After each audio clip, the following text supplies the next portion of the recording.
it's all the way up. Yeah, they stopped traffic at 10.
Yeah, Megan, thank you. And a clearer picture is starting to emerge as the launch team now reports out that they only have a few minutes left of work to do before they're ready to pick up polling.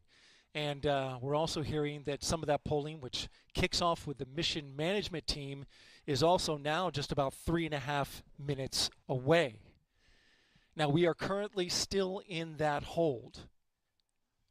But the launch team, NASA's test director, is continuing to move the team forward. We've wrapped up work on the upper stage and the lower stage. You're looking now live inside firing room 1, where launch director Charlie Blackwell Thompson is overseeing her launch team. We've had a number of delays that have put us off the T0, but we are starting to track to a T0 close to around a quarter till, top of the hour. But we do need to have some polling that takes place. I'm pausing now because I'm listening in to the teams as they communicate.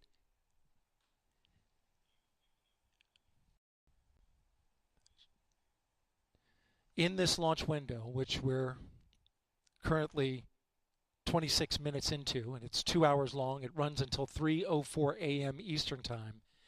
We have what's called 40 cutouts. And in those cutouts, they range from about a second to about a minute. These are times where they can't launch. These cutouts must be accounted for when determining a new T0.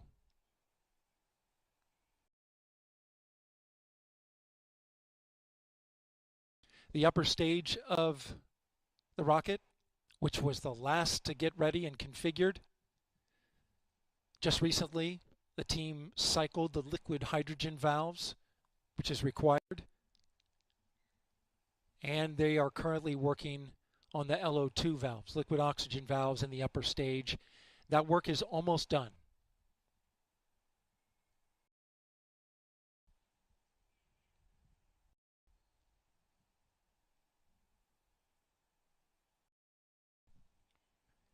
We are now a minute and a half away from the poll of the mission management team, which is several minutes before T-minus 15 minutes.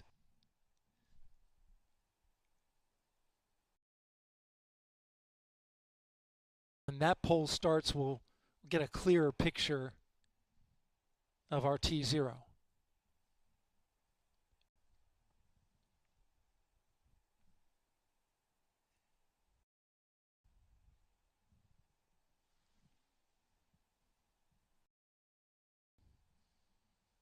NASA's test director has informed the launch team to all switch to a common communication channel. It's called 232. And what this means is that the entire launch team is now on one channel, and all future communication will happen there, whereas there are many channels. Now they reduce it down to one.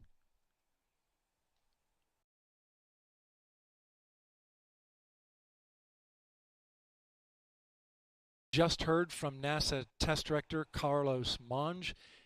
I'm sorry, Jeff Spaulding. Jeff Spaulding's on. They swapped out. There are currently no constraints to launch. Great news. Again, no constraints to launch. And they're getting ready to pick up with a poll to determine readiness for launch.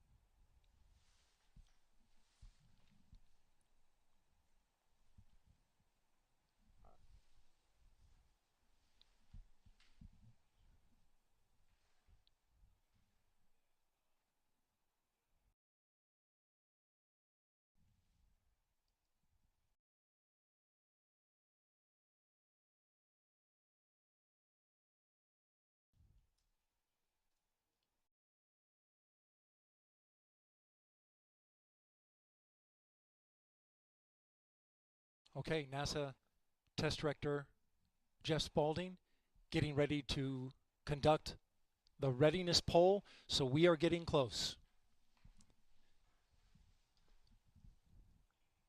We're going to pull up the audio now so that you can listen in.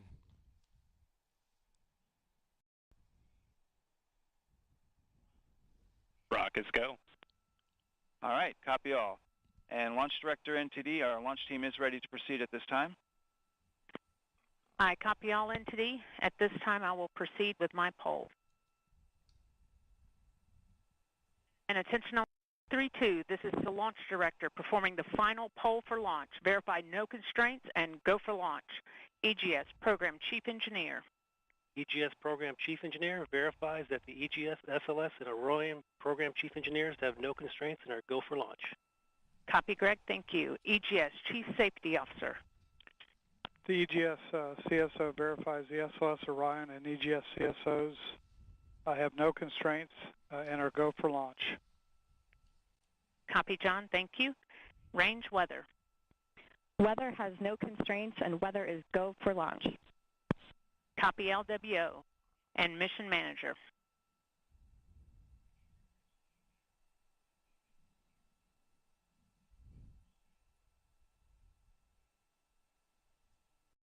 And Mission Manager, Launch Director. On 232, the mission management team has been polled. You have a go to proceed with terminal count and launch of Artemis 1. I copy all. Thank you. And NTD, Launch Director. Go ahead, Launch Director. Yes, sir. On behalf of all the men and women across our great nation who have worked to bring this hardware together to make this day possible, and for the Artemis generation, this is for you. At this time, I give you a go to resume count and launch Artemis 1. Copy, Launch Director, and thank you. All right, we do have a couple of steps to configure, and then we will be ready to resume the clock. CVSE, NTD. CVSC here. Initiate recording of Orion cameras at this time. In work. R, NTD. RSR here. Perform the booster ignition SNA arm rotation enable. NDT, RSR, booster ignition SNA arm and rotation enable is complete. And I copy. Thank you. Okay, so there you heard the poll from Launch Director. Really?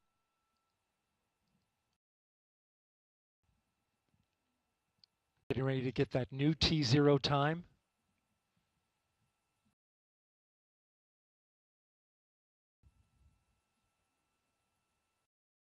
The poll that you heard was the NASA Test Director's poll. And all right, and we have verified no cutouts at this time.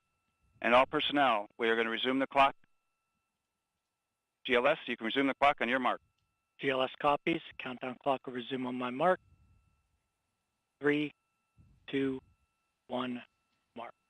GLS mainline has been initiated. okay, T-minus 10 minutes and counting. we are T-minus 10 minutes away from liftoff of Artemis 1. As you can see, the clock is now moving. Let's put that up. T-minus 9 minutes and 47 seconds. The L-minus 15 poll complete. Show They went 06:47:44 is the new liftoff time. Affirm. Okay.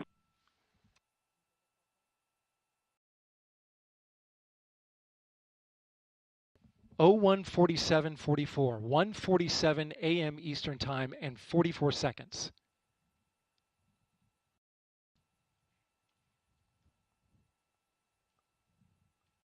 We went straight into terminal count.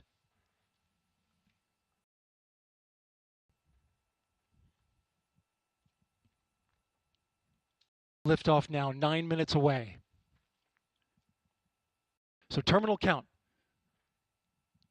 Control has been given over to the GLS, the ground launch sequencer, a computer and software that is doing all of the commanding and monitoring of the Space Launch System.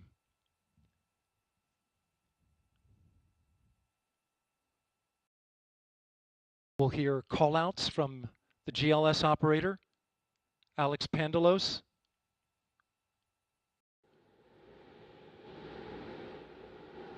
As well as NASA Test Director Jeff Spaulding. GLS is pre-tensioning the umbilicals at this very moment. You can see them as they run down the rocket. That's getting them ready to detach. At liftoff, those arms will swing away. We'll let go of the rocket in a clockwise direction.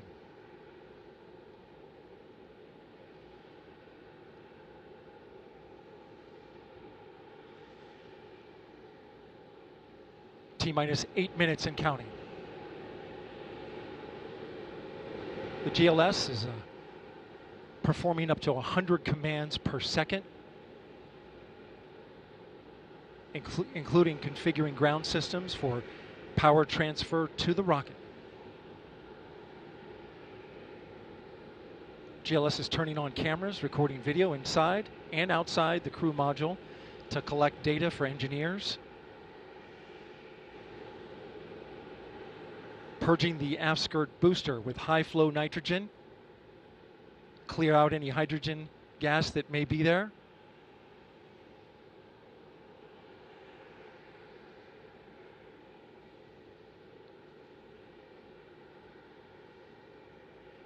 You can see the crew access arm is already retracted. When there is crew during Artemis 2, it would happen at T-minus 6 minutes. But out of abundance of caution, they went ahead and retracted the arm well ahead of liftoff.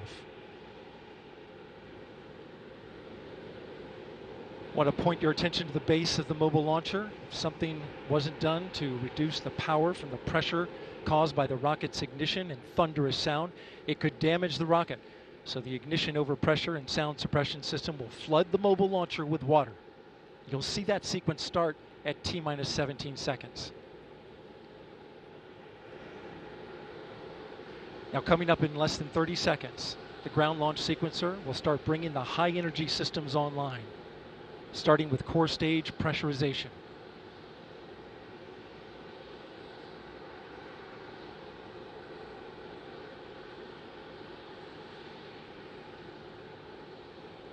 Firing room 1 is completely silent as they listen for the next call. GLS is go for core stage tank pressurization. The core stage tank is now pressurizing to flight levels.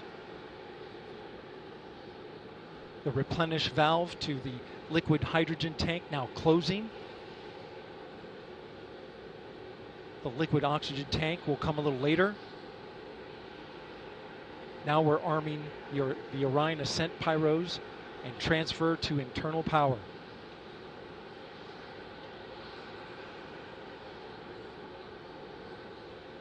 The launch abort system, or LAS jettison motor, is now armed. On this flight, the abort motor is inactive because there is no crew on board.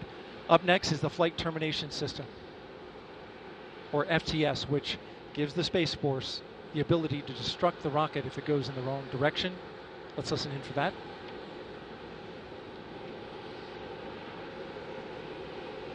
GLS is go for FTS arm. The flight termination system is now armed. Coming up at 4 minutes and 40 seconds, a big moment. This is where the RS-25 engines and their bleed go to high flow. It's been a little tricky to dial in. GLS is go for LH2 high flow bleed check.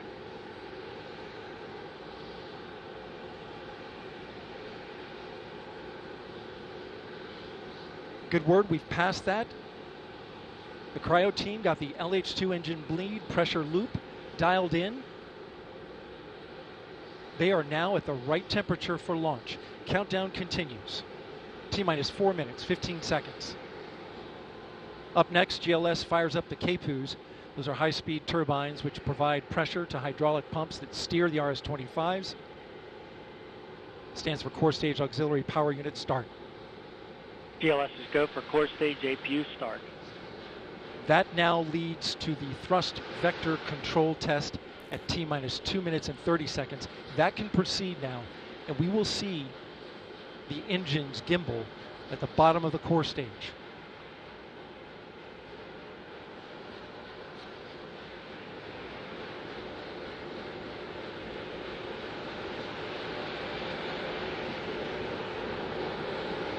At T-minus 3 minutes and 10 seconds, you will hear the go for purge sequence 4.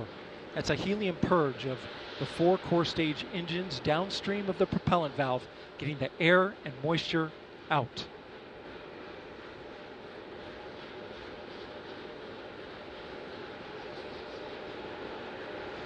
GLS is go for purge sequence 4. And in just a few seconds, GLS will close the core stage LOX vent, liquid oxygen. The white vapor cloud caused from the super cold gaseous oxygen condensing the water in the atmosphere will disappear. You see it coming out there now. And there it goes, it's closed. LOX vent closed, pressure rising in the core stage LOX tank to flight levels. Coming up in 15 seconds, look for that thrust vector control actuator test. Engines will gimbal.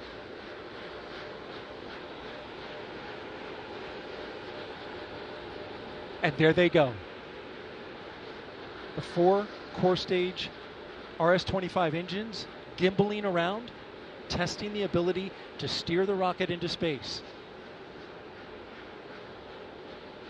They will operate at 109% performance. Each RS-25 throwing down 500,000 pounds of thrust.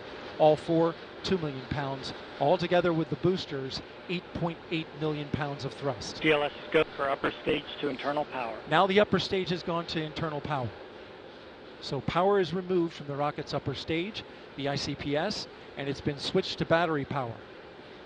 The same milestone is coming up for the core stage at T-minus 1 minute and 30 seconds.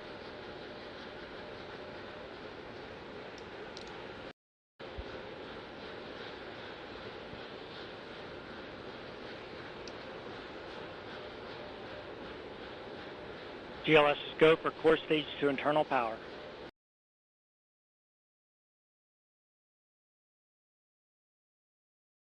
So there is no more hold time available because there's no more margin on the batteries. So if we have a hold, we'd have to recycle back to T-minus 10 minutes and recharge those batteries. The count continues. A note now, shortly after liftoff. 1 minute. Shortly after liftoff, Mission Control Houston will take control of the rocket, and my colleague, Leah Cheshire, will take over commentary.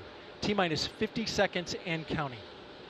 Coming up at T-minus 33 seconds, the GLS will hand off control to the ALS. This is the autonomous launch sequencer.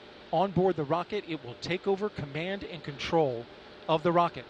But the ALS will check, make sure there's no holds coming from the ground up until T-minus 2 seconds. GLS is go for ALS. And we are go for ALS.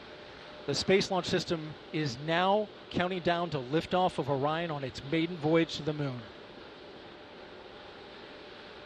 Launch team can no longer recycle the count. Sound suppressor water now flowing under the ML. And here we go. 10. Hydrogen burn-off igniters initiated. 7, 6, 5. Core stage engine start. 3, 2, 1. Boosters in ignition. And liftoff of Artemis 1. We rise together back to the moon and beyond.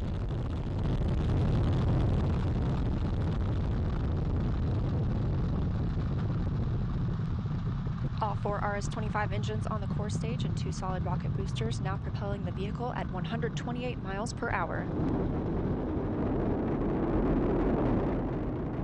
Hearing good control on the roll from teams in Mission Control Houston. All good calls so far. Now 30 seconds into the flight of Artemis 1. First milestone will be for the vehicle to pass through max Q at about 1 minute and 9 seconds into launch.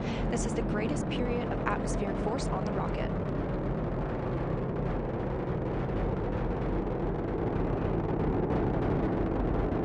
SLS now traveling 607 miles per hour.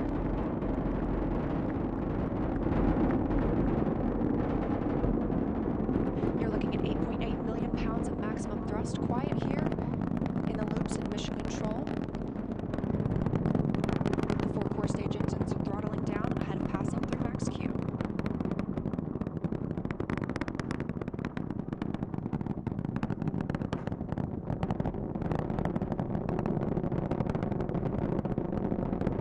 Now 1 minute, 21 seconds into the flight, traveling at 1,420 miles per hour.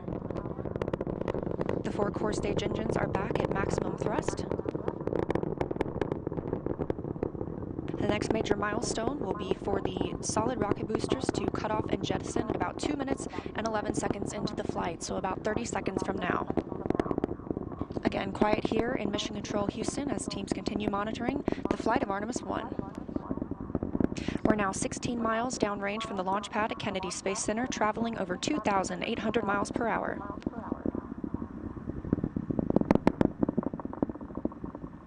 Standing by for solid rocket booster jettison and shortly thereafter.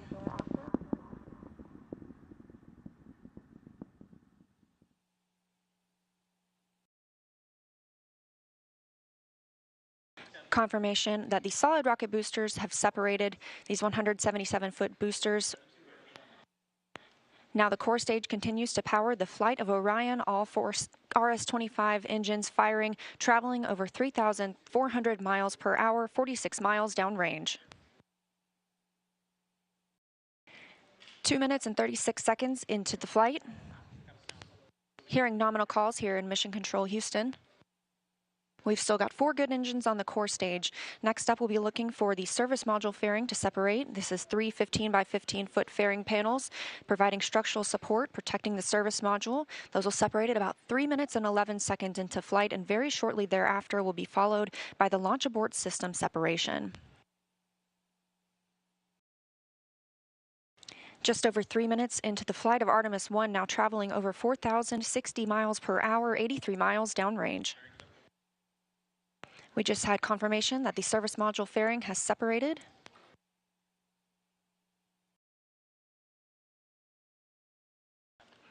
And that the launch abort system pyros have fired, separating those from Orion as well. For future crew members,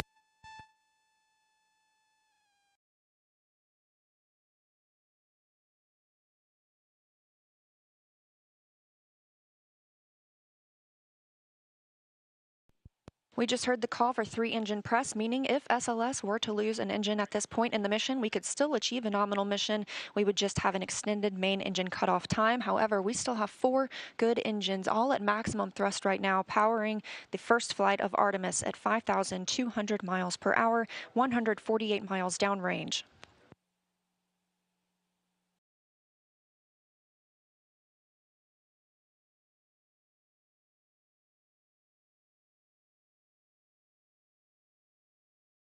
We're 4 minutes and 16 seconds into the flight of Artemis 1. So far, we've had a clean ascent. We saw those solid rocket boosters jettison about 2 minutes and 11 seconds after liftoff. Shortly after, we had the service module panels fairings separate, as well as the launch abort system. The launch abort system was inert for this flight, except to perform this separation.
I didn't think it was ever going to happen, but switching down the thing, yeah.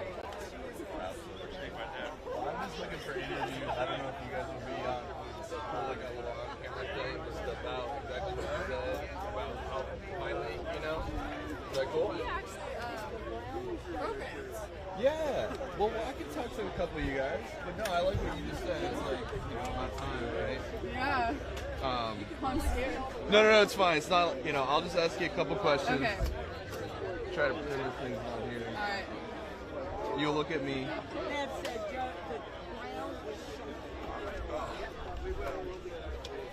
What's your name? I'm Anna Weems. Hey, just spell that for me, Anna. ANNAWEEMS. And where do you live, Anna? I'm from Cumming, Georgia. It's like Forsyth County. Okay, yeah, I know where that is. Yeah, it's like 45 minutes north of Atlanta. Oh, really? Well, not there, Atlanta. Close to it? Okay, yeah. It's like 45 I'm aware minutes of it, north. yeah. Cool, well, nice to meet you. Is this what made you decide to come out here today? Actually, my granddad, he's worked for NASA for over 50 years, and this is like his life's work, honestly. This is like his goal to see this go off. He programs the rockets that go off, so he worked on this previously, and it's just, he's been here through the first two that didn't go off, and he finally was like, you got to come down to see this, like it's gonna happen, and I just came here to support him and his dream, and finally this happened. Yeah, and that's what I was going to ask. Like today, what were you thinking? Were you thinking... Honestly, I was scared it wasn't going to happen, but it did. And then we had some issues beforehand, but I was a little nervous it wasn't going to go off. And hold on, I just like my lighting got all crazy. You're all good, you're good. Oh. Tight spot here.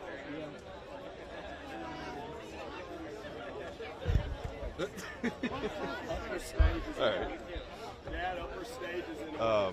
Sorry. No, you're all good. You're good? You got that? Awesome.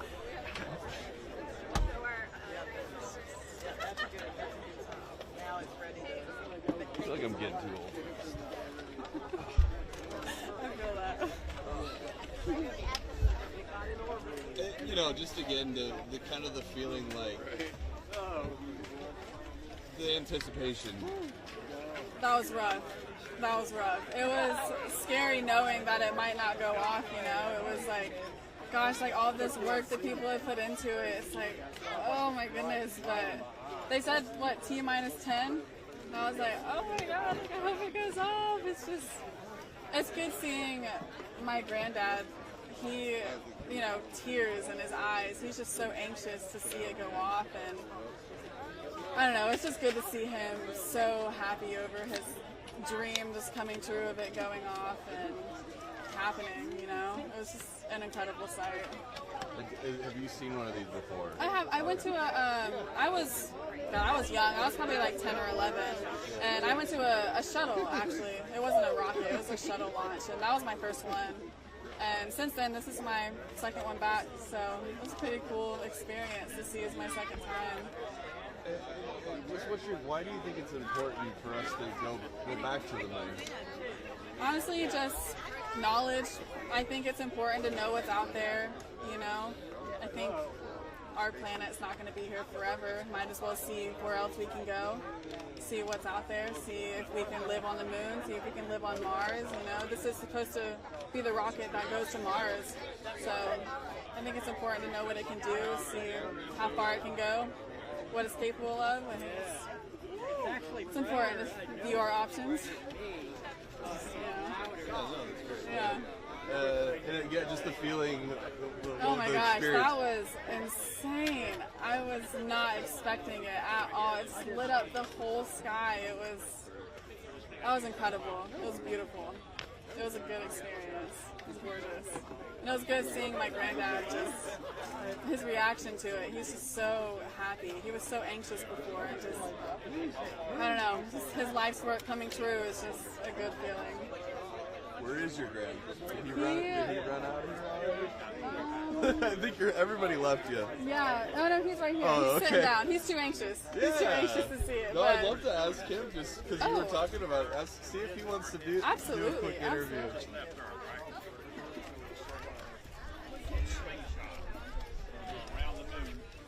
Yeah, two different generations. Oh. I just did an interview with your granddaughter, and she had so many awesome things to say about you. Would you mind if I asked you something? I don't mind. I was interviewed by Channel were you? Or not the first to see it. Oh, yeah. I mean, I don't. You'd rather not? I would. Oh, yeah. I just like to see your, since you've been involved in this program. You should say he's responsible for that 600-page document. Really? I'm not saying.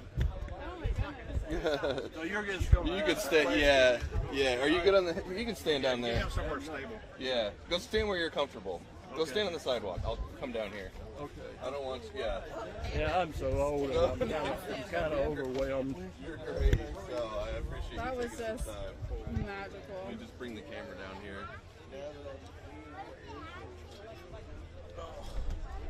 How do you feel?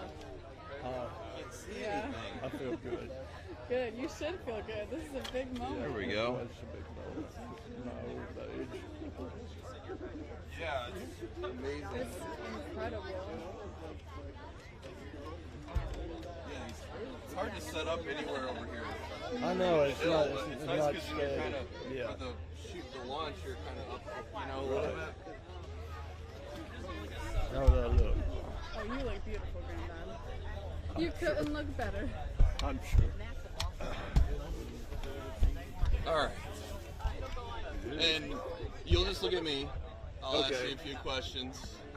I don't have to talk into this. It makes me a big deal. Well, sir, I appreciate you taking some time. What is your name? My name is Gray Settle. And just spell that for me. Sir. Settle. And your First name is Gray, Gray. Okay. And where do you live? I live in Huntsville, Alabama. Okay. So, and you've, this isn't your first dog and pony show, seeing something like this. What was to be able to witness this in person? Well, I just thought back for all the years I started with NASA in 1962 and worked 55 years, and then I worked on flight software requirements. So I was just thinking of all the work that thousands of people have done, and I know, not thousands, but I know hundreds of people that's worked on this rocket, and so dedicated and diligent to make it work right. And that's what I thought about, and tears came to my eyes. I have to admit it, but I just was overwhelmed. Did you, I mean, yeah, because we didn't.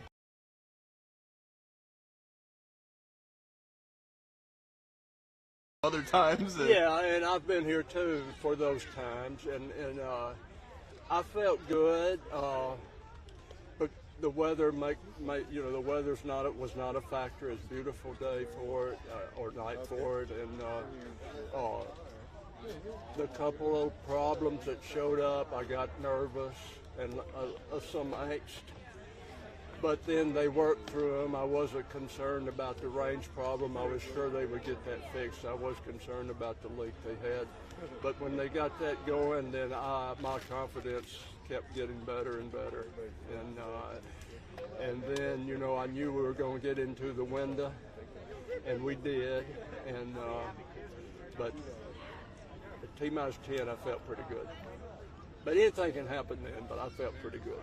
That's like, it could come down to the millisecond, That's we right. just don't, That's right. but man, this thing, we're going back to the moon. Why is this important? Why do we need to go back to the moon?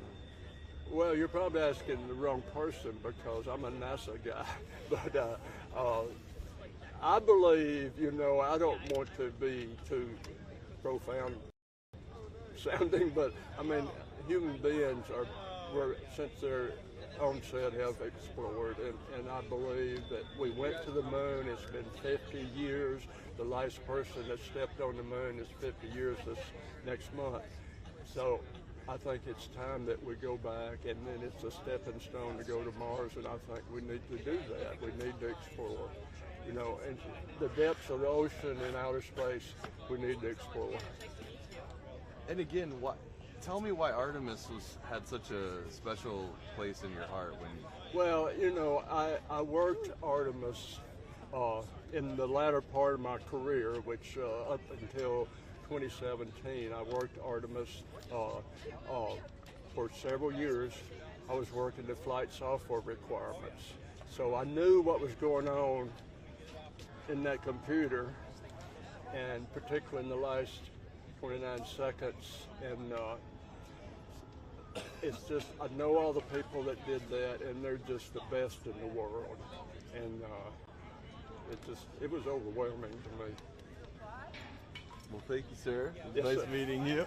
Right. Good to meet you. How old are you, if you don't mind me asking? No, I'll be 81 in Okay. December. I'm 80. Okay, 80. Not 81 yet. I'm not 81 yet. Yeah, so retired. Retired. Engineer or? Engineer. Engineer. Okay. I was a NASA engineer. And did you work in Huntsville? I did, Huntsville. Okay. Marshall Space Flight Center, I should have mentioned that. And they designed this rocket. 57 years. Yeah. That's so, great. I mean, you know, it's...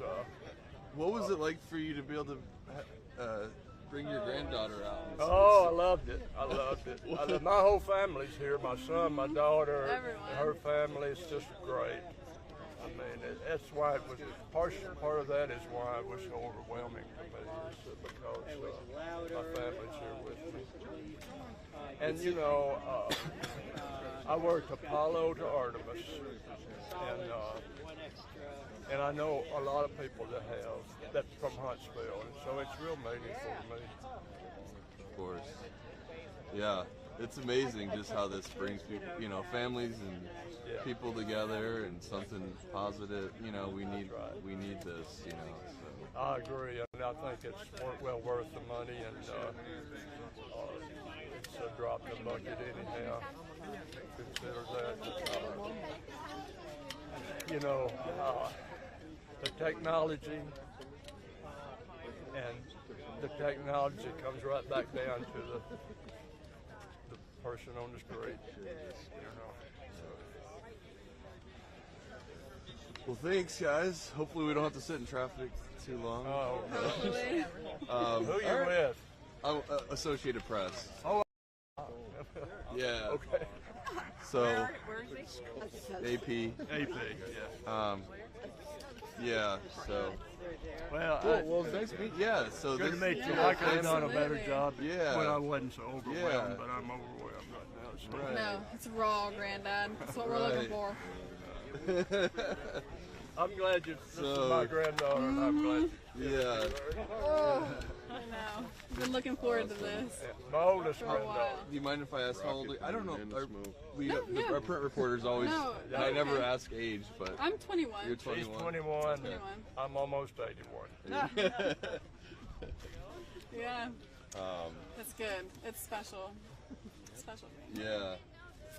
Well, so nice to meet you guys. You too. Good to meet you. Yeah, Thank you. absolutely. It all paid Thank out. You know, all It the did. the Oh, three. man. You know, I was saying third time's a charm, but Third then time. today I was saying that too. I was going. I know. I was well, nervous. I was anxious. So nervous. A lot of anxiety. Yeah.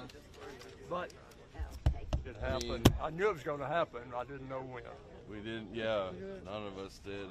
And I was all the- confident that the when things. it happened, it would work. I mean, what's your? I mean, our next 2024 getting to the moon. You know, does that seem? To me, that seems a little. It's a little ambitious. Yeah, Yeah, considering. I don't think I mean, when was Artemis originally? Was it like 18 or 17? Something like that. 17 or Yeah, 18. Yeah, it's ambitious. And I was thinking You know, it it's took a lot incremental funding. That probably doesn't mean nothing to you, but that sort of thing, you know, it makes it kind of spreads out the schedule. Yeah. And, man, We'll see. You know, anything. And are they? Another question. I mean, I cover. I don't. I wish I just covered space, but Yeah. I cover everything. Yeah. But Now the other rockets, are they produced or in production, or do they need to build? Okay, so the 1, 2, and 3, they're already. They're in production, particularly the second one, and they're also what's called Block 1B, which is changes. They got a lot of changes and I don't know much about the propulsion, but there are changes to the software pretty significantly in there. So they're working that. All my friends work flight software. Okay. And like I said, they're unbelievable. Yeah. They're not all NASA employees. They're NASA employees plus contractors. Draper Labs, for example, is in. I'm not still. No. Draper Labs from MIT